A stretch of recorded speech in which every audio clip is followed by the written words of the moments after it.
Counsel, the purpose of today's experiment is to prove that the object behind me is responsible for at least 45 deaths in the 4 centuries of its recorded existence.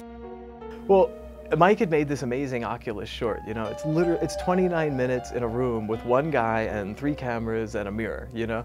And I kept telling people, oh, if you watch this short, it's actually really good. Like, you'll never know that 29 minutes went by and that you were sitting in a room with one person. And it was so good that everybody who saw it was like, well, what's the feature version? And so I quickly ingratiated myself in there with Mike to say that I would be involved in the feature version.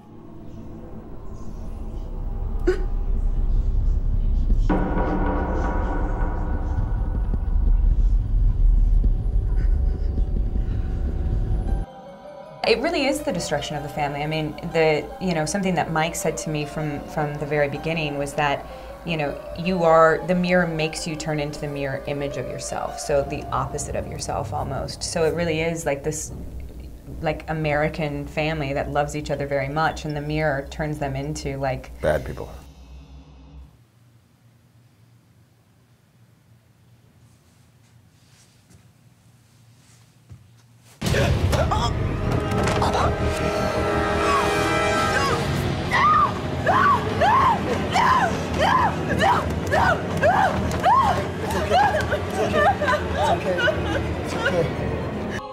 Oculus is an extremely smart and very finely detailed piece. And you could tell that just from reading the script from the very beginning. You could tell that this was a different beast. This wasn't your typical horror movie. You were really delving into some psychological elements here that a lot of films in the horror genre don't really touch on.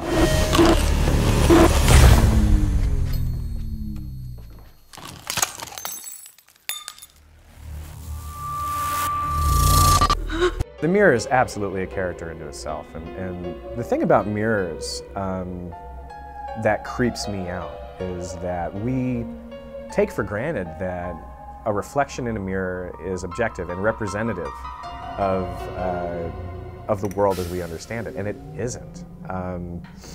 Every mirror is flawed in some way. Every reflection we see is distorted. Our entire vision that we have internally of ourselves, of our faces, is backwards. We've only ever really encountered ourselves in this reflected world that isn't representative of reality. And the idea that that world that we take for granted, that we surround ourselves with in our cars, in our bathrooms, you know, on our sunglasses, like the idea that this reflected world that we've come to assume is completely normal could be sinister is something that I think is really fascinating. I've met my demons. I have many. I've seen the devil. He is me.